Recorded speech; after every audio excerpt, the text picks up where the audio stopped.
Hey, kia ora koutou whānau. Welcome back to another edition of Big Hero News. Kia ora, Chewy.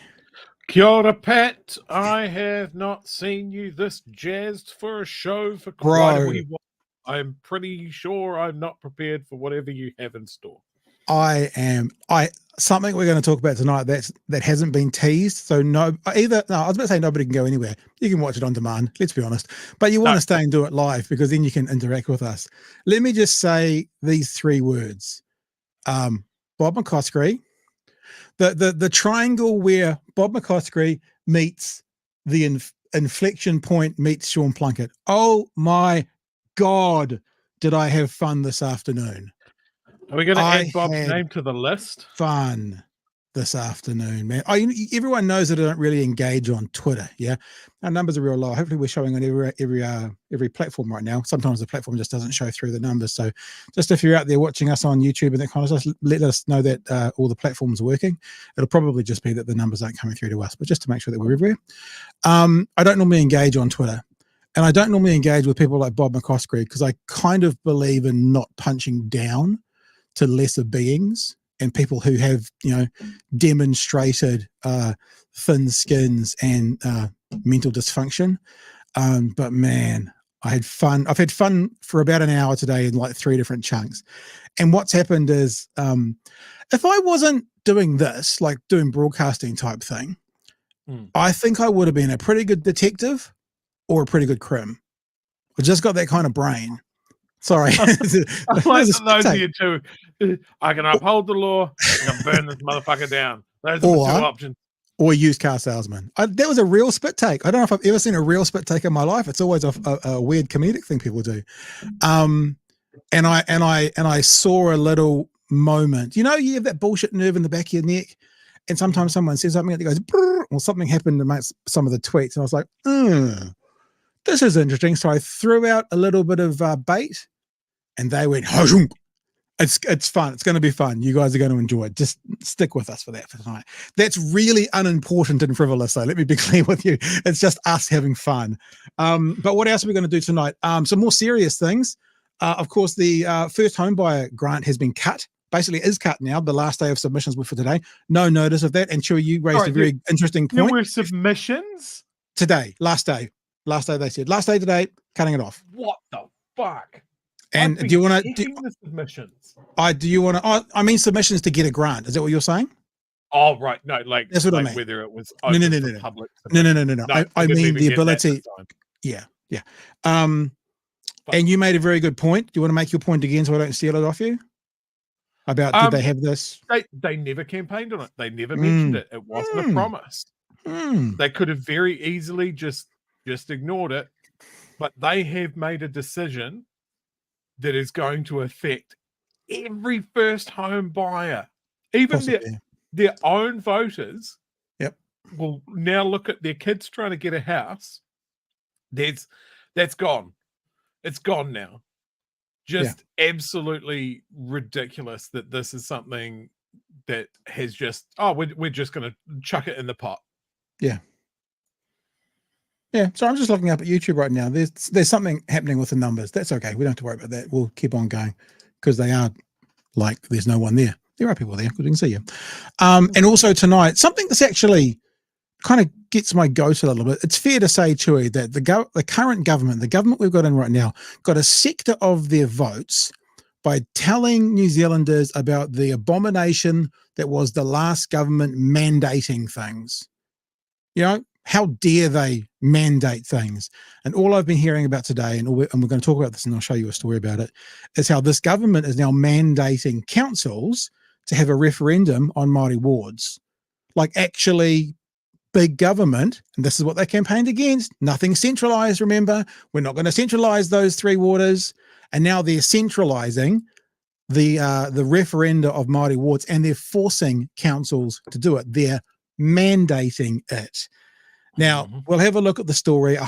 I'm very happy to say a huge number of mayors and councils have come out and gone, don't think so, bitches. But we'll look at that a bit later on as we go through the night as well. So, yeah, going to be a fun night. Hopefully it won't be too long a one for us, Chewy, but it's going to be fun either way. Here's the thing we're going to kick off with tonight. We talked about this tomorrow night about the Waitangi Tribunal releasing confidential briefings around acts, submissions and ideas around how to define the treaty. And we thought, we don't know a thing about this. Yeah. Who are we? So let's get an expert on. So joining us right now is a lawyer who has appeared before the Waitangi Tribunal doing claims for iwi and various arguments and stuff. It's Moana Tuwhare, friend of the show, been with us before. Kia ora, and welcome to the show again, Moana. How are you? Kia ora, I'm good, thank you. Lovely to have you with us on this auspicious night of lots of fun going to happen as we go through the evening. Oh, awesome. I'm up for some fun. Now, you're someone who obviously has been involved with the tribunal. You've been around it. You've argued in front of it as a lawyer. And you've said to us before the show, you've got the confidential document open in front of you. What are you able to just to tell us? Oh, I was going to say, maybe, actually, no, sorry. This is terrible of me. Let's do this slightly differently. Let's just play a bit of the story first of all, because that'll set it up for us. And then we want to come back to you and see what you know and have heard about these about the events that the story talks about. Let's start there. Here we go. A Waitangi Tribunal inquiry this month was showing confidential policy briefings from officials to ministers, briefings the tribunal has since made public. David Seymour, who's in charge of the work, says it should be up to the government to decide when that happens. I just think it's more respectful to the people in a democracy that the government they elected is actually able to get on with the job instead of someone unelected sticking. I do like how he's trying to pull the respectful card, Chewy. Like how he's being, you should be respectful to us as we're being the most disrespectful we possibly can be to you by doing this kind of horse shit. Their oar in. The policy is still being developed, but the briefings were based on principles proposed by ACT. Importantly, the principles mention the rights of all New Zealanders, not just Māori. What sort of successful society do you have when one group have political rights that the rest don't have? Like people over 18 voting? Just saying, it's like there's one group, Chewy, over 18s that have a political right that a whole bunch of others don't. Just spitballing, just throwing some ideas out there. That's not equality, and that's not democracy. That interpretation raised eyebrows. In a December briefing to Justice Minister Paul Even Goldsmith, national officials said ACT's principles differ significantly from current understandings within the Crown, Courts and Waitangi Tribunal. Yeah, but and who are they? Relating to Article 2 appears to be a novel interpretation with no support of it in any legislation or expert opinion. Now, just remember, that was national. That was national saying that to their coalition partner. I would go a step further than that and say some of these are closer to a fabrication. There are people who have different views, but I think that's healthy. My view is that the treaty gives the same rights to all New Zealanders.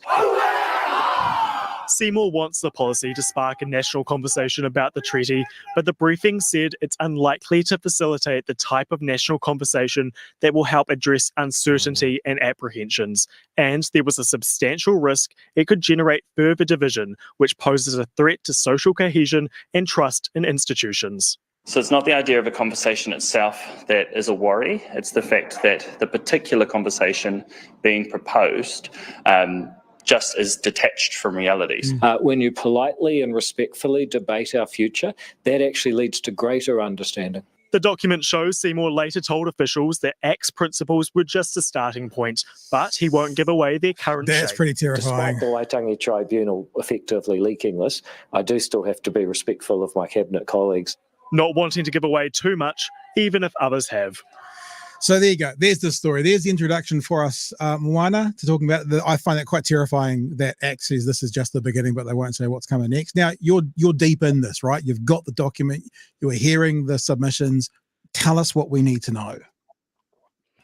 Love to. Well, first of all, just in relation to the Waitangi Tribunal's process, and I just want to point out that I'm not currently a practicing lawyer, haven't appeared in front of the tribunal for 3.5 at least years. But in a former life, I spent 19 years regularly appearing in front of the tribunal. And it is their standard process to put documents onto their website. So it's a public forum. It's available to anybody to get the link to view it remotely if you want to.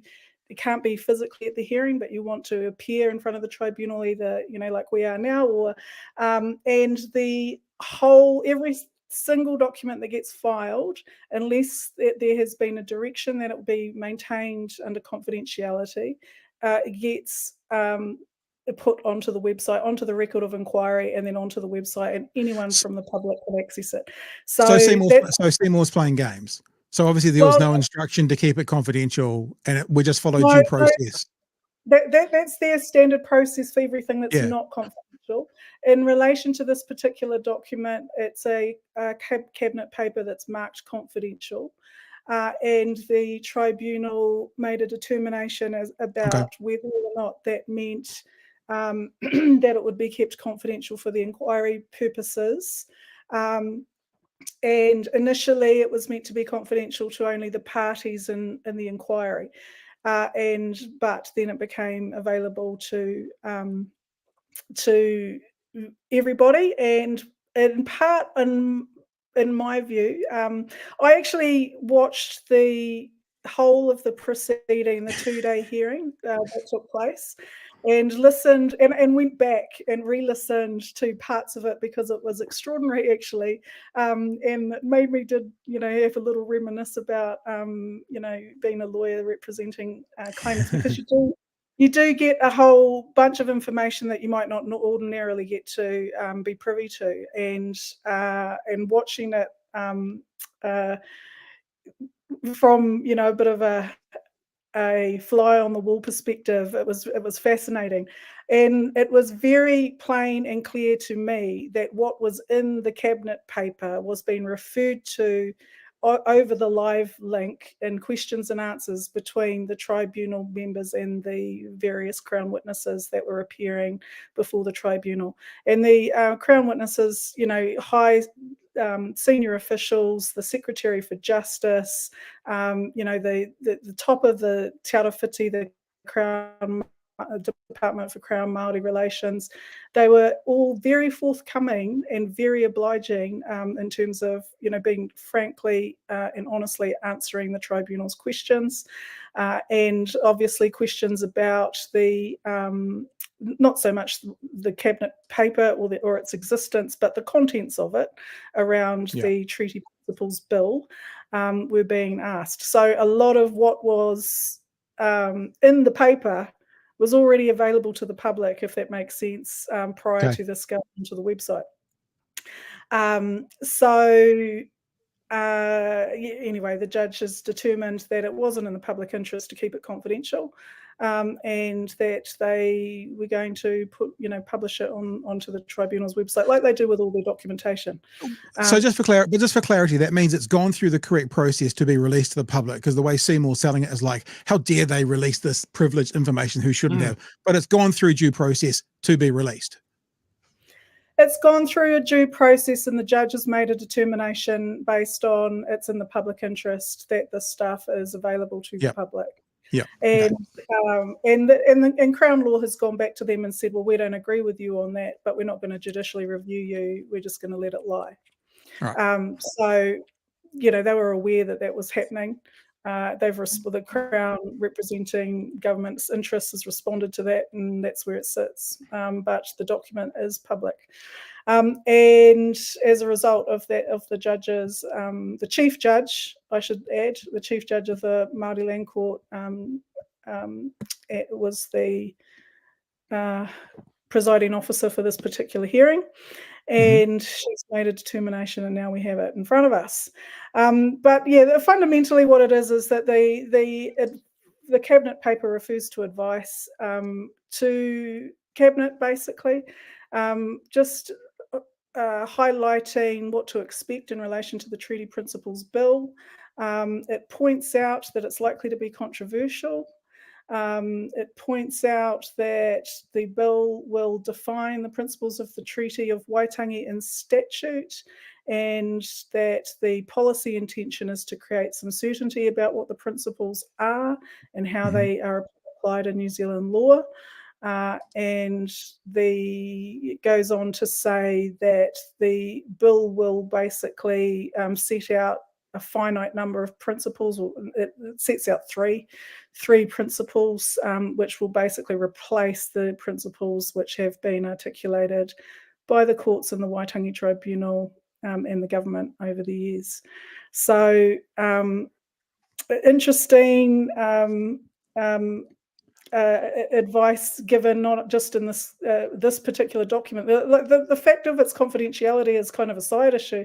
The main point is that every single advisor on this bill has pointed out how contentious this is, how it doesn't actually align with anything remotely representing an interpretation of the treaty, and that it's just kind of it doesn't go as far as saying it's bizarre, but certainly many other witnesses have, been scratching their head around how you even arrive at the position that ACT arrives in terms of its interpretation of what the principles should be.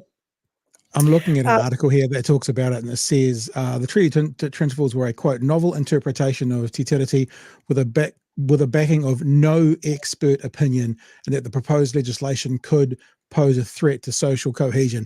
So it sounds like when Seymour's basically saying, any public conversation and discourse is good, it's almost like saying, yeah, no, because if like one side is saying, smoking, it's really good for your lungs, we should have a debate about that, and the other side's going, yeah, no, it's not good necessarily always to have equal and opposite be given that level of 50-50, and this certainly doesn't seem to be that, but Seymour seems to be selling it as this is great for a democracy because we all get to have our say, but you're trying to tell us that smoking is good for good for your lungs. Yeah, exactly. And the thing is that it's not good when it's harmful, and the smoking example is exactly the same thing. This context, this is harmful.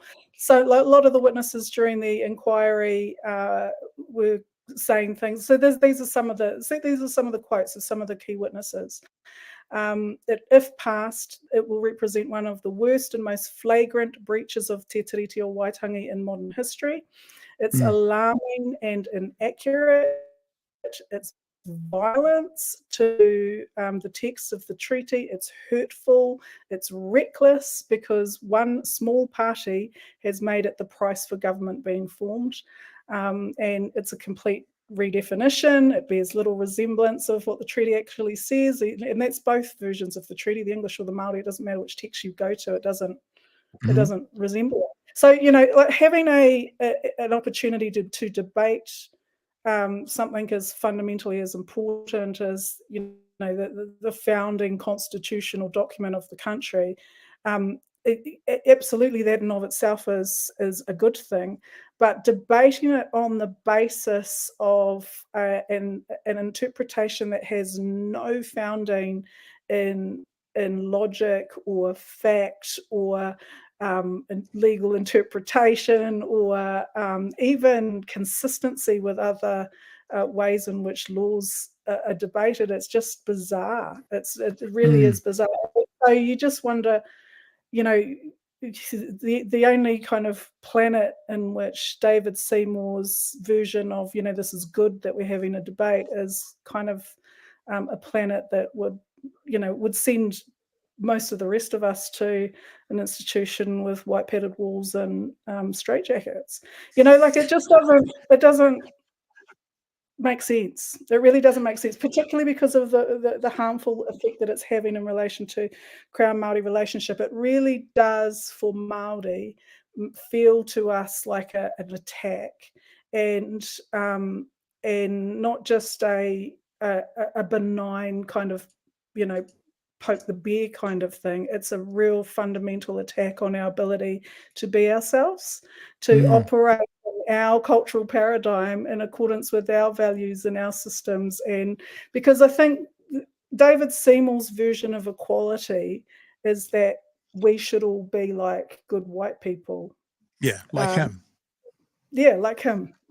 And that equal rights under the law means that everybody gets treated the same, regardless of, who you are, where you're from, what you believe in. But actually that gives us no room at all for diversity in the way we operate, diversity in the way we constitute our systems of any system really, and or our cultural norms. And for Māori, we've fought so long and hard to get to a point where the kind of colonial mindset of treating Māori as though we're some kind of inferior and barbaric that needed to be, race that needed to be assimilated into a Western system. We really thought that was over, and that we got, it's so last century. It's so, 2 centuries ago. So it really does feel like a full-on attack. And these references and warnings to disruption to social cohesion and the various other ways that it's been put, that's real. That's real. This idea, and you just said it, I've been saying this for 15 years, doing talkback, all that kind of stuff. When anyone always says, like people are saying about migrants, whatever, they need to assimilate, we all need to be the same. What they're saying is be like me, be like us. Right. When you be like us, we can all be the same. No one ever goes, we can be like you. No one ever says that, which actually is a really healthy position to take as well. But the other thing that people who say you should be like us is they never open the door. There's an adage of if you want someone to come into your community, into your house, then normally you have to open the door and say, come on in, come to a party. They don't do that. They just stare and look over the road and say, look at them not being like us. And the other thing, obviously, that this is always ironic with Mr. Seymour, is the only place he wants us all to be the same is in the category of race. Like there's no other category he's fighting for equality. I made that flippant point, we've got to be all the same when we're voting, well, except for those who are under 18, because he doesn't want to make it a level playing field when it comes to discrimination by age.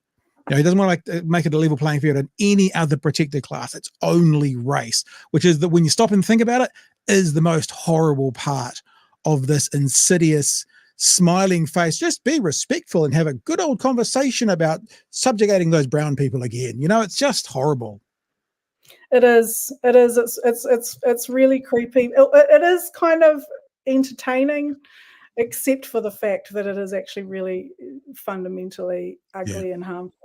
And the other thing too that he's trying to do is so the second principle that he wants to rewrite out of the 3 that will be supposedly make up this bill is that all New Zealanders will have the right to tino rangatiratanga. So that's a guarantee to Māori.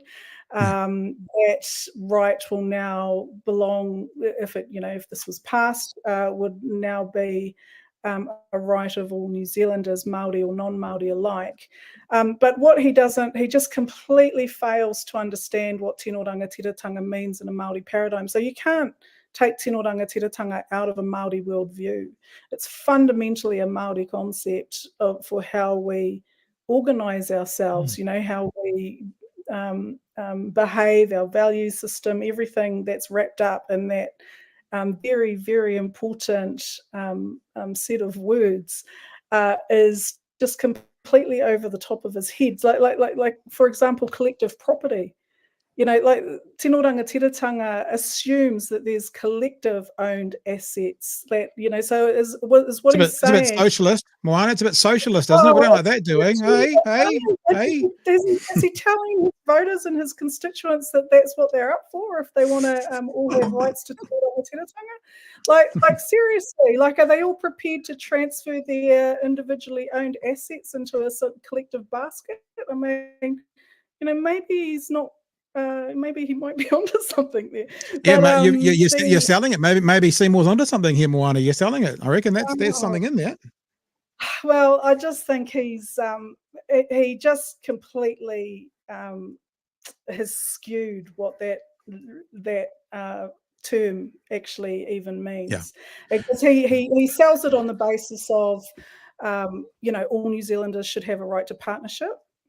And well, if that's the case, the government can partner with any part of its constituency at any point it wants on any issue, right? They don't need to use the treaty to have a partnership with the Muslim community or anyone else that they want to have a partnership with. They just don't need to touch the treaty to do that. So it's just rubbish. It's just it's a beat up. It's an actual beat up. And the other thing I want to point out, though, is Pat and Chui, is that The Treaty Principles Bill, has got the most media attention, but actually the hearing was about the review of the current legislative clauses or the references in legislation at the moment, which refers to the treaty. Now that's a New Zealand First coalition agreement, policy in which has formed part of the coalition agreement. And that is also a very insidious piece of reviewing and rewriting of the treaty that's on our horizon, that's getting much less attention. But the hearing was about both things. But that review is further down the track. So there's about 50 pieces of law in New Zealand that have references to the treaty. And all of those are up for cancelling effectively. Chewy, mate, you've been sitting there for a bit just hanging. What are your thoughts? Yeah, look, I've got so much thoughts. I love the fact that Seymour has been basically downtrowed by this nefarious, what would we call it? Openness and transparency. I mean, obviously, it's something that he never ever expected. So it's great. I think when it comes to what Seymour has done, we pointed out on the show last year that it was going to be really important that we kept it real as far as what he's trying to do. He's not trying to change the treaty. He's trying to change the laws around the treaty. He's going to nibble at the boring legal framework for it. And when people come after him and say, oh, you're trying to get rid of the treaty. No, I'm not. Honestly not. Just going to make it basically impossible for anybody to refer to it under law. All of this nonsense. As you pointed out, I think when it comes to Tino Rangatiratanga, he is really capitalizing on people's ignorance. Yeah. Whether that's willful ignorance or just from racism and bigotry of what Tino Rangatiratanga is. And a lot of people think that it is some sort of, Māori set up their own second government and can set all their own laws and they can take everything and all of this sort of stuff. And that's not it at all. And I think if there's any benefit to come out of this horrible shit show, is that there would be more discussion about what the treaty actually means and why we shouldn't be scared of it. But that my fear is that it is going to be an ugly way to get there.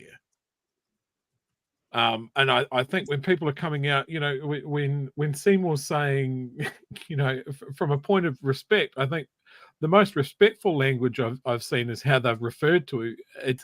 It's a complete nonsense what he's talking about. It's not based on anything. Oh, it's a novel interpretation. It's a lovely way to say what you've come up with here is batshit insane. Nobody agrees with you, and you are going to affect the social, the social cohesion of the entire country. Fucking hell. Yeah, I don't think he's wrong. Like we've talked all the way is like this will get people into the streets. I think it's really I think it's really important though, and we'll keep doing this here, is to remember this, no matter who's talking about it, whether it's Peters or Peters or Seymour or whatever, this lands at the feet of Luxon, because without Luxon opening the door and just being so power hungry that he would have to agree to everything. Remember what we've been saying this year, Moana, is, if Luxon opens the door, whatever breaks, he owns. And so I think it's really important to actually put back on his feet. Yeah, it might be Act policy or Act principle, but we wouldn't be having this debate that could tear the country in two, Mr. Luxon, if you hadn't opened this door for these lunatics. Yeah, absolutely. And as part of the tribunal inquiry, they had to join, the connection from it being a policy that you can attribute to a political party, through to the coalition agreement, through to directions of the government, of cabinet. Yeah. So cabinet has authorised this. cabinet now is responsible for, the decisions that it makes. So absolutely, it's at Luxon's table, and this government needs to be held accountable for effectively allowing the tail to wag the dog. Like, these are minority parties, and they are just completely the upheaval and that this is creating, and it's not just this; it's the fast track bill, it's the the removal of the Section 7AA clause out of Oranga Tamariki. It's all sorts of things. It's just every time you look at the news, or every time I look at the news, is just the next thing and the next thing and the next thing and the next thing and the next thing, it's scary because it is unbridled power, and the whole point of this so-called democracy that they want to wax lyrical that they somehow are the only ones trying to uphold, is that actually the way in which they are abusing their power is not based, in my view, on democratic principles, and I really think that they need to be held to account for that. Everybody, I think this country deserves better. I think there needs to be some kind of baseline ability, IQ and at least literacy skills to even be able to run as an MP, quite frankly, given what we're experiencing. Because like anyone that can read that his, that David Seymour's interpretation is just kind of whack. Maybe that's the problem. ACT supporters can't read. Maybe that's what it is, Chewie. Oh, it just makes sense. Except if you want to just a thought I've had, like, when we look at the amount of time that Luxon has spent out of the country, do we really expect him to have an understanding of what the treaty is and how important it is? I mean, it's not like ACT have sprung this on him. It was an active part of the negotiations. Yeah. So is he like, most New Zealanders won't give a shit about this. This won't cause us any problems at all. Yeah, and it's kind of like a, oh shit moment, or does he not care? Like, this government has been just on an assault of everything to create any sort of redress or breathing room for Māori is somehow on the chopping block. The language has changed. We talk about the submissions for that sort of thing. That's the next one that I want to talk about. They have given us more than a couple of weeks to make submissions on this, so that's good. We've been urging our followers to actually take the time to make submissions on this, just as something to indicate what people's feelings are on it. And Seymour and his ilk have always wanted to couch what they're doing in friendly terms, like, oh, it's about equality and that sort of thing. They co-opt this language of inclusiveness to create something that will erase a culture or dilute it or diminish it. It's not a question of supremacy unless it's European supremacy. It's just bananas. And we've made such progress, and it's been at such cost. So many people afford it. I think we owe it to people to really stick our flag in this and go, no, we don't accept this. This is not what was voted for. Your ACT represents a fraction of the voting base. And the things that they're getting across the line are so outside of their potential influence. It's just remarkable how bad this is. It is remarkable, and it concerns me that it's not just, I mean, we like to pick on ACT because I think, David, is particularly up for it. But to be quite frank, Shane Jones has come out with some absolutely outrageous statements recently in relation to, the fast track bill, and we're going to bulldozer over the frogs and all of the rest of it. Various statements in which he is alluding to there will be no Māori or iwi groups going to hold up development of the country and things like that. So the New Zealand First is very much riding this wave. And I think what they're out of touch with, though, like in my day job, I basically teach cultural capability and treaty training to corporates in private organisations. And the uptake is huge, and the number of people out there in all sorts of organisations, ones that you would, not necessarily assume were that willing to engage in discussions around what the treaty means for ordinary New Zealanders in our everyday lives. And these are going from, boards, governing boards, to executive leadership teams, right through, staff. And in some organisations, it's 10,000 staff we're accessing.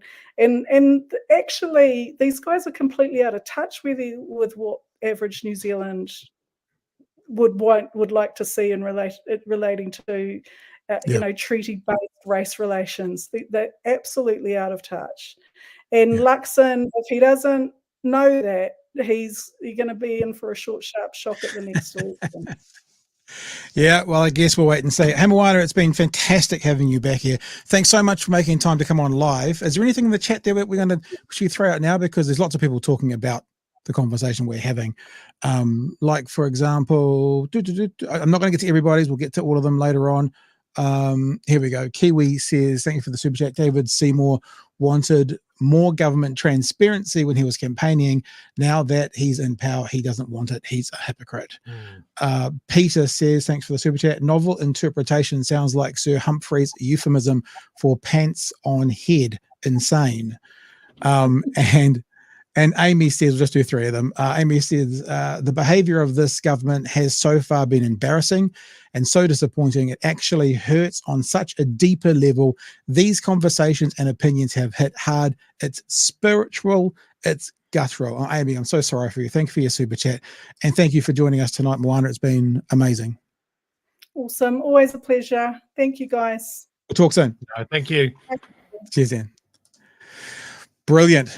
Well, you say brilliant, but what a conversation to have. Now, let me just say technical stuff, guys.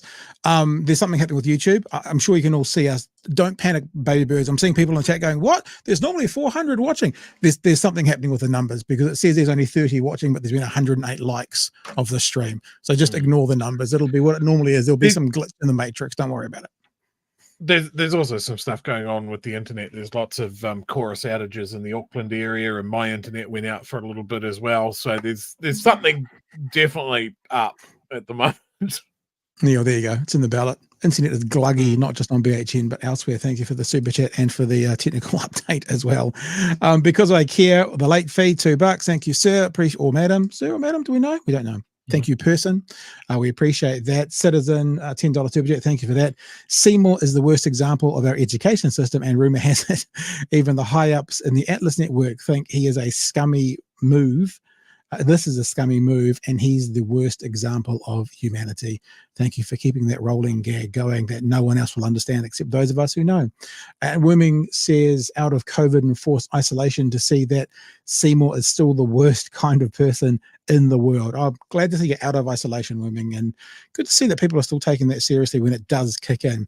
I've heard people in the supermarkets and stuff say, yeah, this is my fourth bout, hoping they meant I've just come out of it and I'm now clear, but thinking they probably mean they have it as they're standing there talking to their friend and just wandering around. So good to see some people still taking it seriously.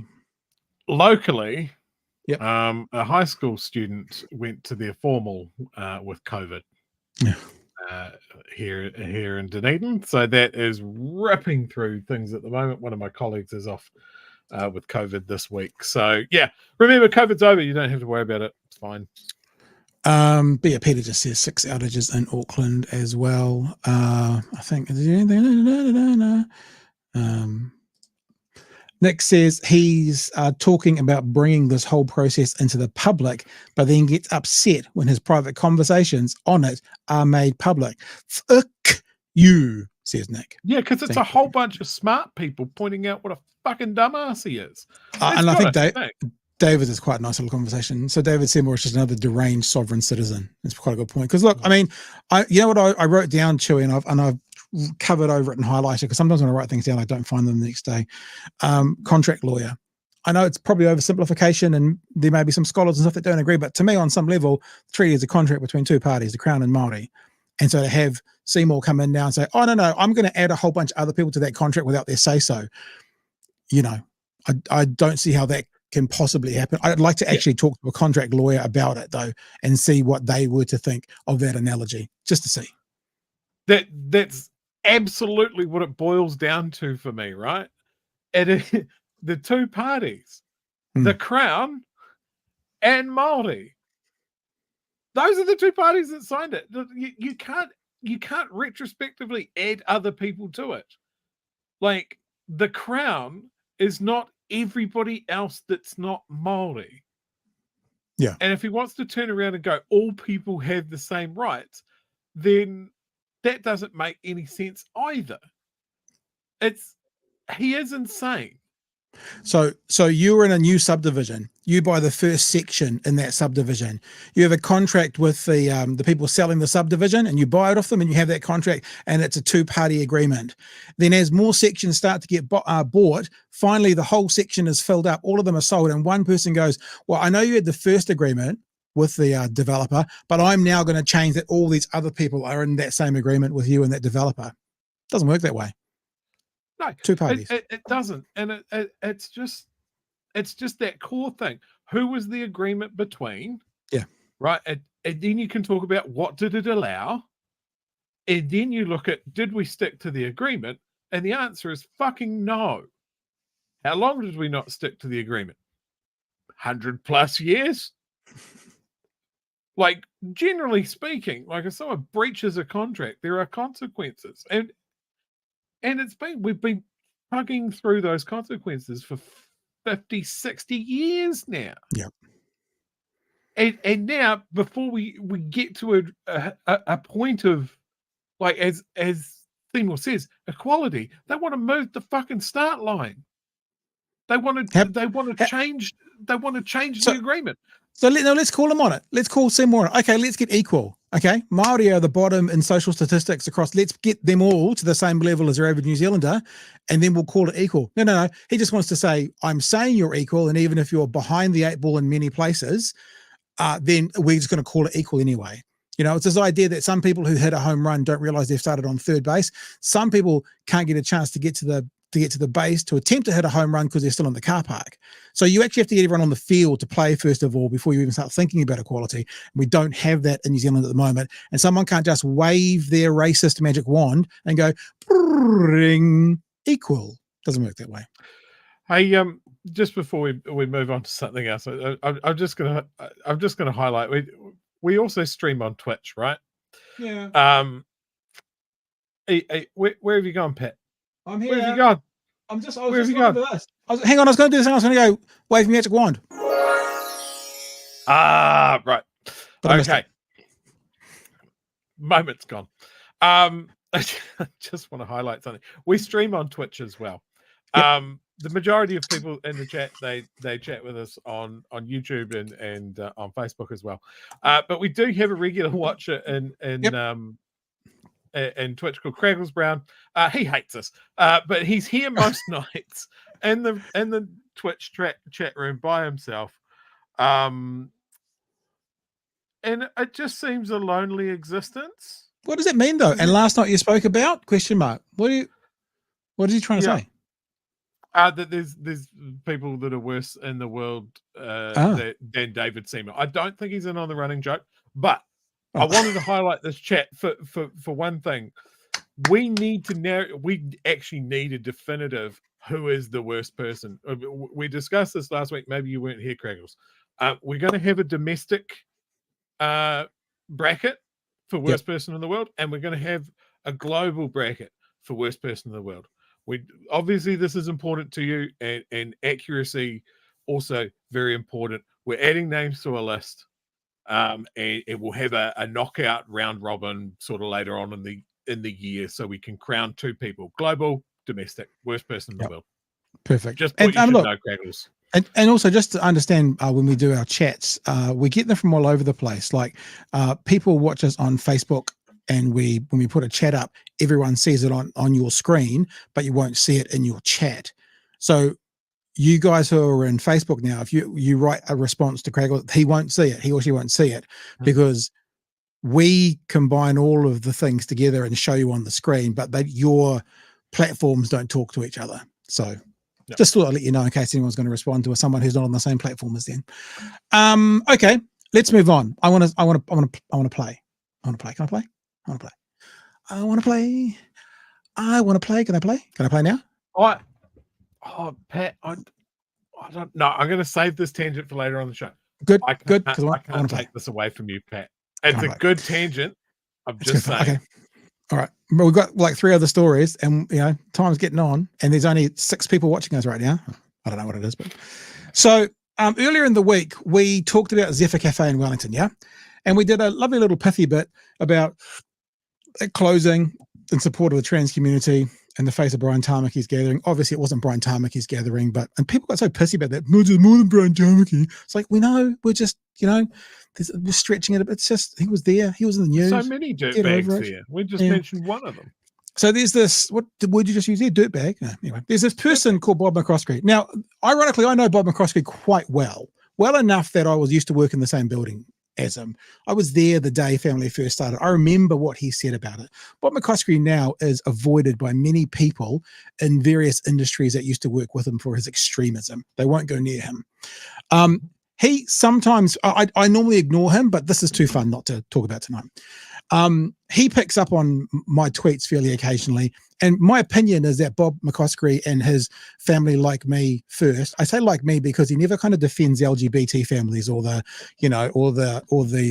families with transgender kids. He never defends them. Never defends them. So it's families I agree with first. That's what I call his. Used to be a charity, but struck off because he was deemed a political interested party. He often enough sometimes retweets my stuff. And my theory is like people who live off charitable givings need a crisis every 90 days for fundraising. Like even places like Greenpeace. There needs to be something every 90 days to raise money, and I wouldn't be surprised if that was sort of what it was used for. So Uncle Bob put our picture up there put a thing about Zephyr Cafe in Wellington, saying this: great, that means Christian caterers, photographers, and other business/organizations don't need to provide services at same-sex weddings if it goes against their personal convictions. Good to know, right? What a fucking intellectual powerhouse, Bob. I didn't engage. As deep as a pudding bowl. There's no point. I started getting messaging by people, ginger people as well. Damn, it's that guy. Oh, Bob McCroskey is talking about us on the internet. Oh, God. Go and have a look. And I was going to leave it, and I thought, no big deal. So what I did was I wrote a little bit just to correct people who were saying this. And this is what I wrote on Twitter. Didn't tag anyone, didn't put anyone together, just wrote this. If you think Zephyr Cafe closing for one day as a protest is the same as a Christian baker refusing to make a cake for a gay couple, then you're either a dishonest actor or you're a moron. Do I really need to spell it out? Okay. I did actually write sign there as well if you listen to the audio podcast. Firstly, a Christian baker can't say no to a gay couple for the reason they are a gay couple. You can't say, I won't serve you because you're gay. Sexual orientation is a protected class under the law. So if a business offers a service to the public service, not a private entity, to the public, they cannot refuse to serve that person because of their belonging to the protected class. So the baker can't say, I won't make this cake for you because you are gay. Next customer, please. Imagine that's a line of people, and the person at the front is like, no, you can piss off, you're gay. Next, please. You can't do that. It's not legal.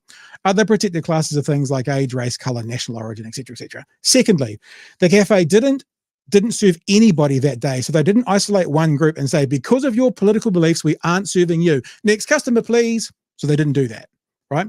Thirdly, and finally, all of those attending the event could have gone to the cafe the day before for a coffee or the day after. So they weren't refused service. The service just wasn't available on the day they had the conference. Now, dishonest, ideologically driven actors will try and say, nuh-uh, to this, but these are the facts of the case. You might not like them, but there it is. So the lovely Bob McCroskey posted about that as well and wrote, false again. They closed because they didn't want to serve us, because they don't like our view. Either you're born male or female and a man can't get pregnant. You should be supporting them rather than making weak excuses for them. You know, that exact really perfectly shaped thing.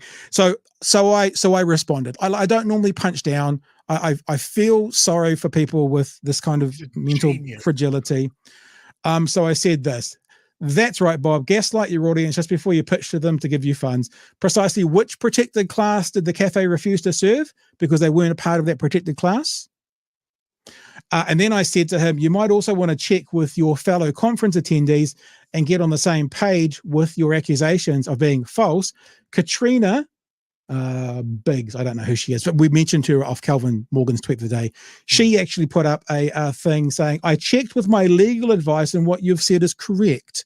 So they need to get on the same page with all of that stuff. Now, this has been fun so far, but because I actually unfortunately saw a couple of Bob McCroskey's tweets come across my algorithm and I looked at them, then I get more of them. I get more of them. So I got this one today, right? He retweeted Inflection Point New Zealand, and this is about you as well, Chewy. And Inflection Point New Zealand said this: if these guys are defending your position, it's time for a new position, inclusion and diversity, etc., etc.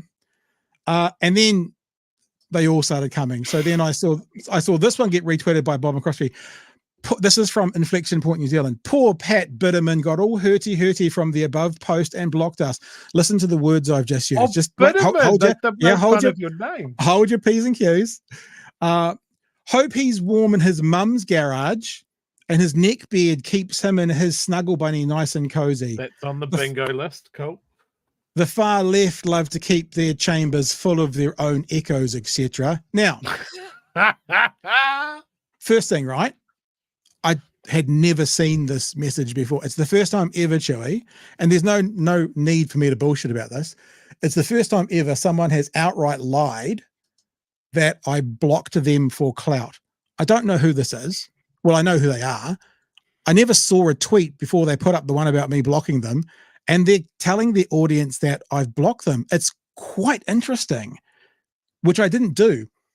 And then what I've done is I had a couple of fun times interacting with them. I just got to make sure I kind of find it. It's on the end of this one. I've got it stored somewhere else as well. So I just poked them up. I said, well, I seen you, I didn't block you. And then I put up a little screenshot saying I didn't block them. And I've said, you're trying to get clout like I have. Thank you for the compliment. I guess you might gift one or two more followers for, or $1 or $2 more line that I blocked you. Their response was, of course, so you unblocked me. What clout? Did you misspell gout? Now, this is where I went back to some interesting things that were said. Notice the person's name. Where have we heard that before? The one place we've heard that before be used. Bitterman. By one person. One particular Karen. Ollie! Yeah. What are you up to, bro? Yeah. So that's what set up the bullshit nerve. I'm like, oh, this is interesting. I noticed that. The neckbeards and the garage, or the basement, we hear that quite a lot from Karen Plunkett. And I just went, that's so specific, that Bitterman thing that he's used like once before and no one else has ever used. I thought I'd have a bit of a crack. Right. And so I put the bait out. They said that about misspelling it. I just said, see down the bottom here, say hey to Sean from us. Bait. What did they say? Why don't you say hey yourself and go on his show? Okay, so they know immediately who I'm talking about. Unfortunately, I don't think he'll be going on your garage Marxist communist radio thingy. And I just put something like, thanks for confirming. Thanks for the confirmation. So I don't know exactly who or how or where in the equation it is, but either people who work with Sean Plunkett, Karen Plunkett, People were upset with what they won't know who we're talking about. Whatever the name of that guy is that pushes his buttons and that kind of stuff, or someone within that building is associated with this. Now, I've got a friend who's a forensic investigator that can look into the internet and go well beyond a who is and find backroom details. And I've asked him to have a look at the website and see if he can get some information as to who's registered them, who they're under, et cetera, et cetera, et cetera. But look, I'll tell you something. The way the wording was phrased, the words that we used, it leads me to only one conclusion, that there's a connection, something with Inflection New Zealand and their Twitter feed and the platform. I'm not saying it's definitely Sean. That would be really sad if he was there tweeting, but there's nowhere else and no one else that's ever used that word before. He thinks it's a get. Well, you can do better than that, dude. So that's where I'm at today. And I'm like, okay. And then when I threw out that thing about Sean, they knew straight away. There was no like, who's Sean? What Sean are you talking about? It's like, oh, the radio Sean. Done. So I don't normally engage. I don't engage because they are that stupid. They give it away that easily. They're that easy to bait. But it was fun. It was fun for a wee while, and now I'll ignore them again. And that's even worse for them because then we live rent-free in their brain. And Bob McCroskey will probably clip this and use this to raise another $7 for his families that are like me first, non-charity. Yeah. Chewy. Bob McCroskey, Krusty Cockskin, I don't know, whatever. Bob McCroskey. Since we're making fun of people's last names, I'm just saying, is a hateful bigot. No, is that your honest? Is that your honest held belief? Is that your honest held belief? He's a hateful bigot. The family first that he's talking about is the family that he imagines in his head. It's the same as when people say we should all be alike. What they're saying is be like me. When he's talking about families first, he's talking about the families because he's the one I approve of first. I've never seen them defend the transgender parents. I've never seen them fight for the LGBT world. There's only one family that he has in mind. White, Christian, mum and dad, however many kids. And those kids, they better come out straight, because if they're not, in the sea. Yeah. I wouldn't say what. I'm it's almost a failing of me that I want to be fair. I wouldn't say white. They work with a lot of Māori and Pacific Islanders. But let's say Western. You can say Western. There are a lot of Māori and Pacific Islanders that work in those who are fans. So look, I'm just being fair, even though they don't deserve fairness, but that just goes to showing you what we try and do here. If they don't deserve us to be fair, they deserve our ridicule and exaggeration, but I will still be fair and say, no, I won't put the white cis on them. I will. You can put cis. You can put cis, but I just wouldn't put white. The families that he has in mind fit in his very rigid definition of what an acceptable family is. Yeah. And the world has changed, and it has made him hateful and fearful. Yeah. He is not an intellectual powerhouse. He is not a weather vane on where society as a whole wants to be. He's a scared, hateful old man, screaming into the wind. Sorry. And yeah, just blah. It's just fun. I just, you know what? The problem with getting into these kind of back and forths from thing, if you can't stop it, it never stops. Whereas like, I'll do my last comment. I'm like, you're done. It's not a big deal. I don't need to engage in this, but people just keep going and keep going and keep going. It's like, it's just that's why I don't tend to engage. It's an internet pile-on, it's one of the other reasons I'm happy not to be on Twitter anymore. In the chat, it's in the ballot, had the same thought that I did. Maybe it's Ben Espiner. Maybe is that the guy? Is that's the producer guy? Maybe. That's Ollie's little minion. Maybe. But we don't know. Just thinking out loud. No accusations. I really want to know. Every time I see Ben Espiner, I'm like, I'm sure I know him. I'm sure I've had an interaction with him at some point, and it bugs me. Ben, if you're watching the show, give us a shout out if we've met. Why don't you give us a call on Discord tomorrow night? I do love that thing is you can always call in. It's like, no. If you want to speak to me, you call us. You can invite me on. I'll come on. I also think that we should register the website, The Garage Marxists. Not bad, actually. That's a podcast, isn't it? It's pretty good. I like this one from Daniel. Bobby wants us to have two dads just like Jesus did. I've never heard that. I love that. That might be a That's so t-shirt. That might be a fucking t-shirt, good. mate. Two dads just like Jesus. Um, Maybe that shows I'm a bit insulated, but that's very good. Can I look? Since we're talking about Ollie, who we've described as several very unappetizing food items. Skin, custard skin, I think was the last one. Yeah, bag of discarded custard skin was a favorite of mine. Someone just sent me a message. There's a bar here in Dunedin that's recently opened called Pearl Diver. I've been a couple of times. It's a nice little spot, and they've got the usual sort of bar snacks, and they do good pizzas and stuff like that. And they're on Uber. They're on Uber Eats, and they've hidden a little secret something on their menu that a friend of mine just sent me, and I just want to bring it out just purely because we've been talking about Ollie, and I think like we've been talking about food items that remind me of little Ollie. This is right at the top of the list. So if you're in Dunedin, you can order this on Uber Eats. Brace yourself, people. It's called the Shiny Fella. Oh, good Lord. For 85 New Zealand dollars, this little bar will make you a Pearl Diver Daily Jelly, a popular gelatin train cat. It's got eggs in it. Make a limited number of Shiny Fellow. I can see eggs. I can see peas. I can see, I think, luncheon meat. I don't know what some of those items are, and it's all propped up with toothpicks. Toothy picks. It is something that will haunt my dreams. But someone's got to tackle this. All right. Sounds like we've got a BHN meeting. You and the missus, me and the missus. Pearl Diver. Sorry, and we're going to spend Patreon money. Yeah. We're going to spend $85 worth of Patreon money to order the Shiny Fella. Well, we'll do it as content. We'll have to stream a show from Pearl Diver and fucking eat this thing. Jesus Christ. All right. Hey, we got to keep going, bro. We're going to be here till 11. So that's our new. Every time we talk about Sean Plunkett now, we should bring that up on the screen as the third. We bring up the Shiny Fella. So he's got three names. Well, what was the other one? The Mayor of Everything or something? I've already forgotten what that one was. The Lord Mayor of Everything. Oh, everything's going to be run past him. You know, he's got to consent to everything. Oliver, Karen, the Shiny Fella. All right. So is that the next month? He's the Shiny Fella.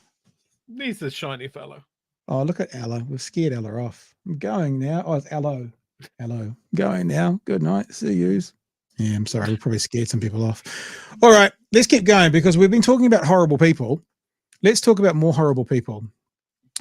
This government seemed very keen to get a bunch of your votes by telling you how bad the last government was with all their mandates. How bad the last government was trying to centralize everything, trying to have the fucking government in Wellington tell the councils what to do. That, my friends, is undemocratic. Cut to today. Do what we say. Do what we say.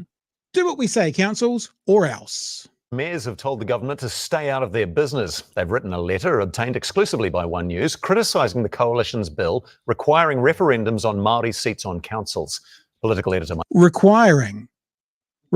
So Luxon opened the door, and because Luxon opened the door to these alt-right supremacist, European supremacist views, yes, Winston Peters can still have them.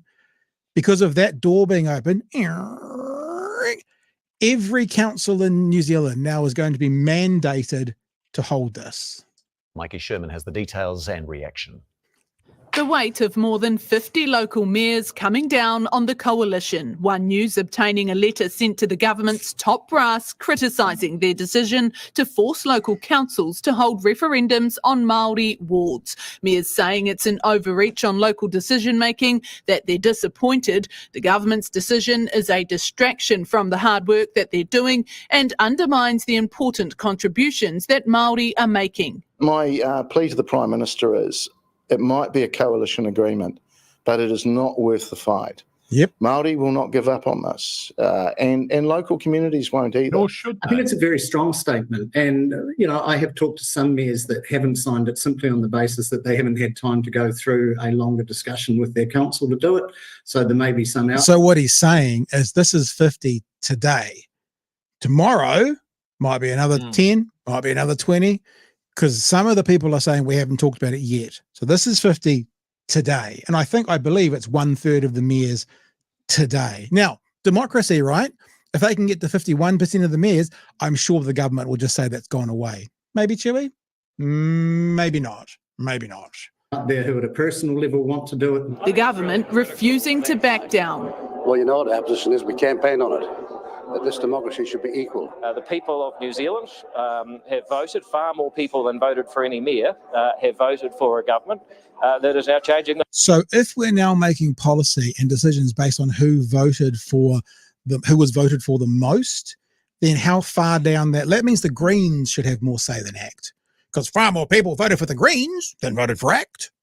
Isn't that how it works? Far more people voted for Labour than voted for ACT. So if we're going to make that as an example or a metric for how we listen to people and allow them to legislate, then I think ACT and New Zealand First can fuck off, can't they?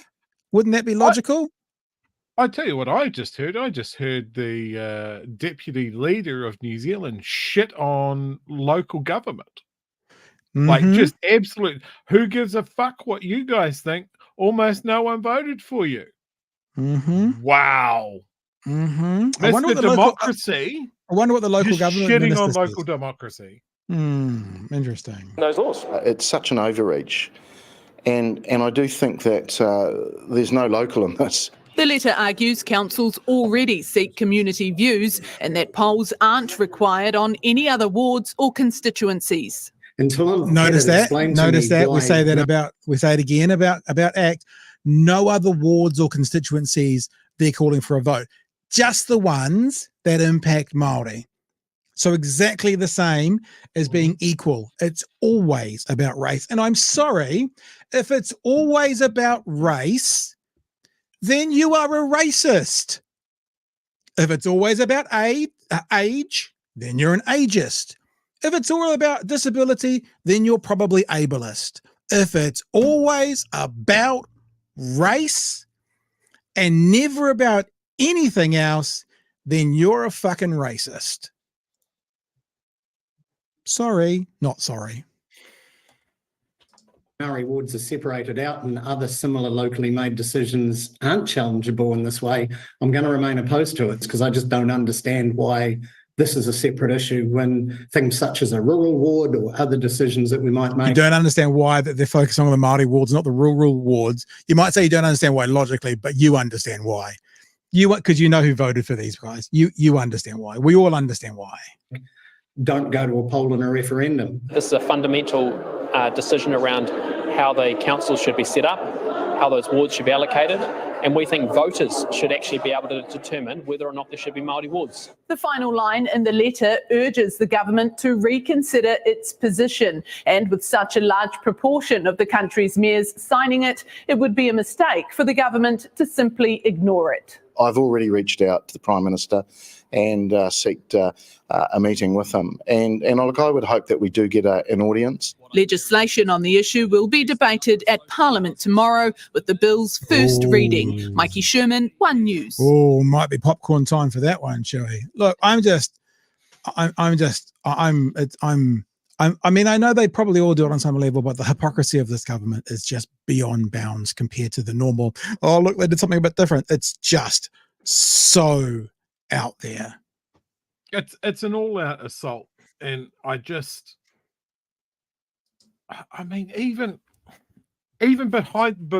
beyond the bounds of left and right, Labour, National, that sort of thing. Look, we've given credit to the Keys National Government for actually having a good crack at mending Crown Māori relationships.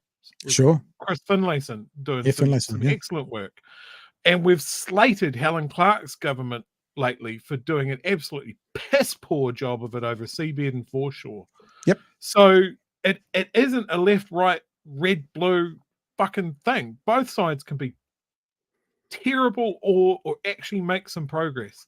Yeah. I think it's very clear here that the focus for this government is to fucking tear down all of the progress that has been made with the value of Māori culture, the way that Māori are seen by the government, the way that they're talked about in the public sphere. The damage that they're doing is going to be like, whether they're here for 1 term, 2 terms, 3 terms, there's so much damage. There's so much damage. You can't just point at one thing. Yeah. Yeah. And look, I mean, everything that they are doing, I mean, it's going to have an effect on everyone, but it's having a disproportionate effect on Māori. Yeah. You've got to point to that. Yeah. I don't know if it is having an effect on everybody, but it's certainly being affecting Māori. And part of me kind of goes, I hope if they piss off enough of New Zealand so much, will they be that unicorn of a one-term government? It's really unlikely. Like, to have a one-term government is almost unheard of. So I'm not, I'm just being real with you. But are they going to piss off enough of the country badly enough that they could be? The problem with that, Chewy, is that portion of the country is going to be smashed for the next 2.5 years. So I don't know if I can do it. I don't know if I can wish for that. You know what I mean? It's like, but then again, if they were there for 6 years, that portion of that country might still be smashed that bad and then continue on. It's just such a tough one. Like we've said before, I mean, neither of us are wealthy people, but we're not the target of these attacks. And really, most New Zealanders under a red or a blue leadership, life doesn't change that much. For the vulnerable, for the most vulnerable, from the LGBT community, the penis police we can come up, for Māori in particular, for brown people, there's a huge difference that can be made when a right-wing, vindictive, now ideologically driven government gets in. When the left's in, even if they are all wokey tree huggers and that, no one really does worse. In fact, a lot of people do better even on the right. But you don't get people who are like having their identity ripped out from legislation and told it's fucking nothing. But when this kind of right is in, fuck me. And the conversation that goes with that, right, is we just want to make everyone equal. The thing that is not said is that Māori have it better than anybody else, that they get more. And do you know what that causes? Just the immediate effect in anybody that reads news articles and scrolls down or is on Facebook at all. Social media at the moment is a toxic soup of some of the most racist bullshit I have seen for years. Yeah. And can you, if you're not Māori, just can you imagine opening up your Facebook fucking community page or whatever, or scrolling down a little bit too far into the comment section of a story and just see how people are talking about your people. Yeah. And imagine what that is like for them at the moment. Yeah. And if you're watching the show and you are Māori, and I know there's a bunch of you, I am so sorry. It must be exhausting, and it's very much in the same way we've talked about other groups that are under attack at the moment, is that space to just fucking exist in. It's exhausting. Yeah. Yeah, it's fucking awful. I mean, yeah, it's awful. Yeah. Like I'm exhausted reading it, trying to push back on it. It's not even aimed at me. Yeah. The only thing that could make me feel better right now is looking at some kind of shiny, gelatinous mock-up of Sean Plunkett. Is that a possibility? Oh, everything's okay. He's still there. Shiny fella. The Oliver Plunkett Memorial shiny fella, brought to us by Pearl Diver Dunedin. Pearl Diver sounds like such a porn name. I thought you were going somewhere else with the Pearl Diver. I'm like, oh yeah, that's this new.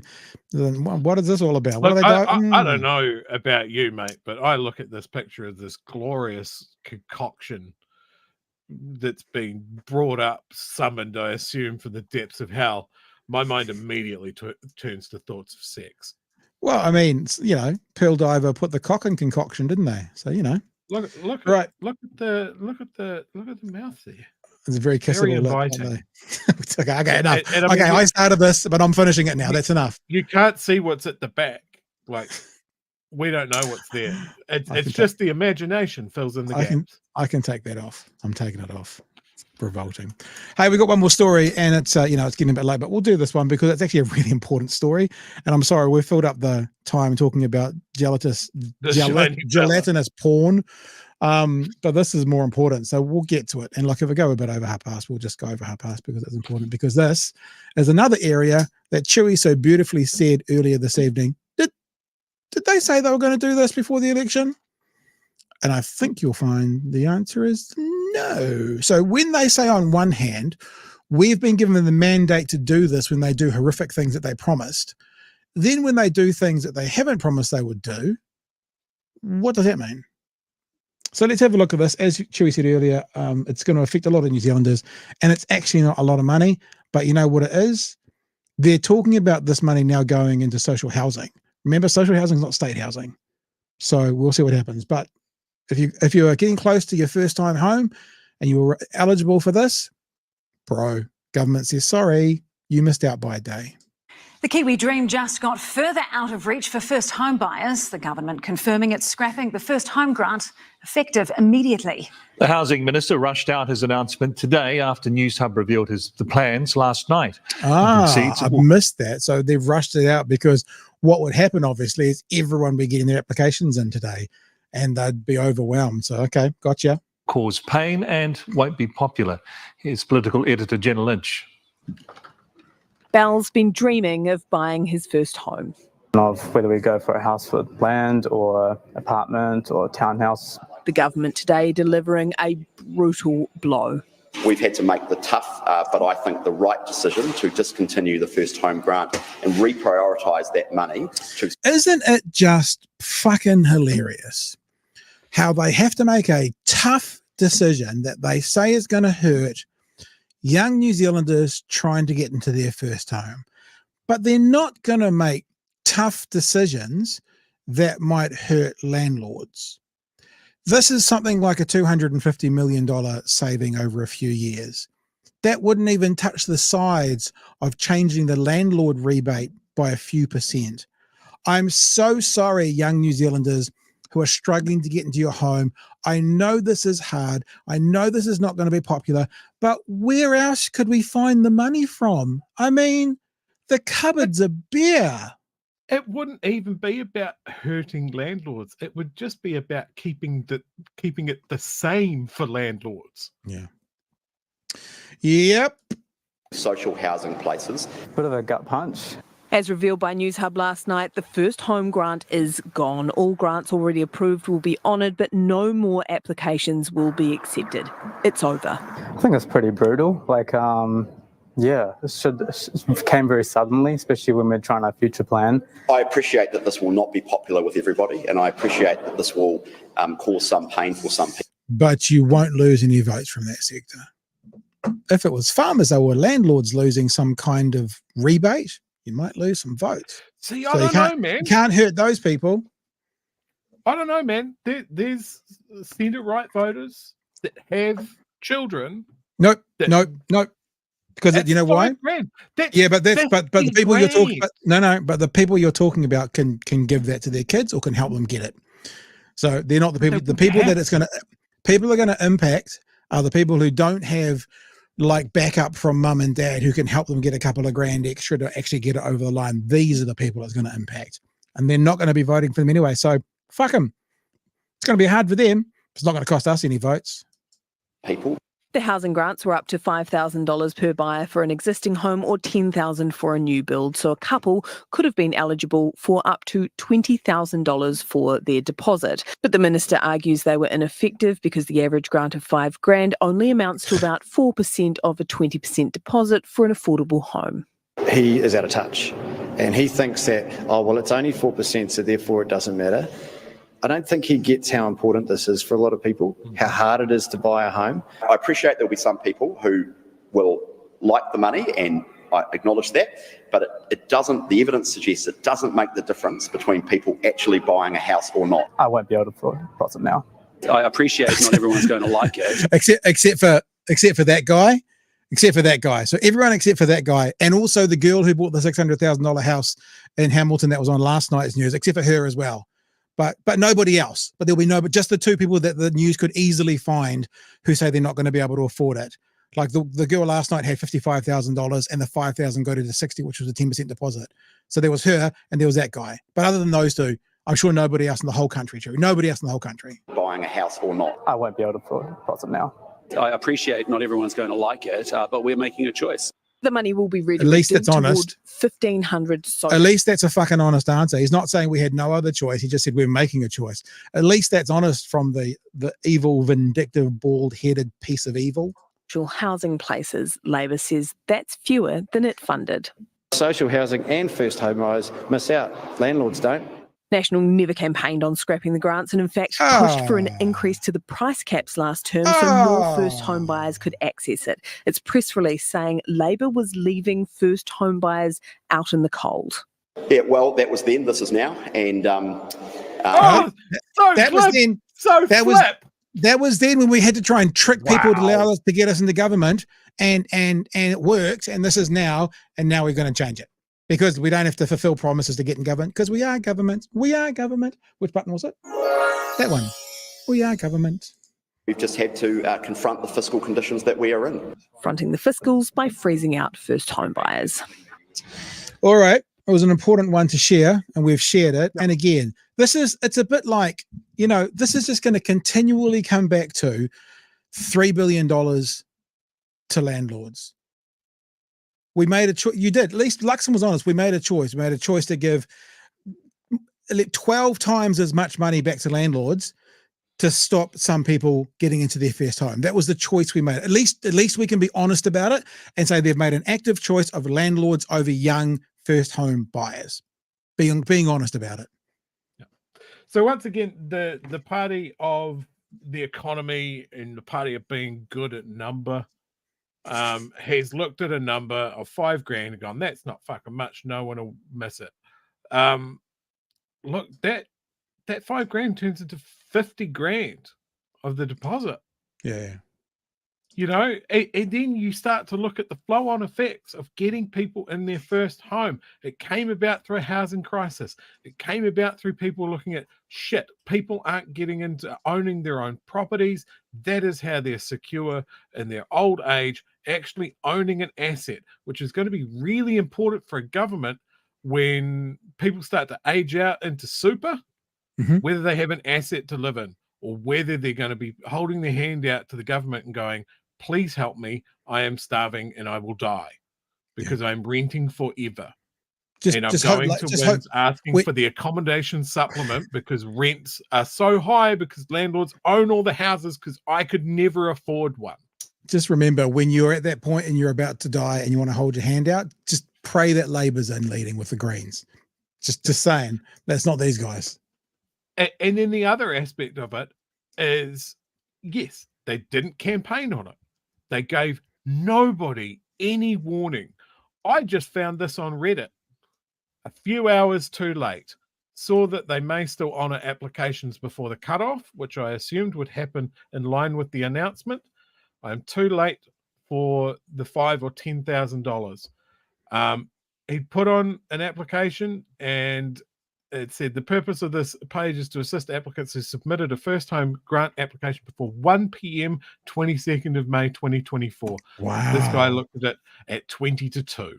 They never even stated. So immediate was immediate. Like when they mentioned that in the press conference, that was now, not like 5 o'clock tonight, now. The press conference was after 1 p.m., I believe. Wow. They suck.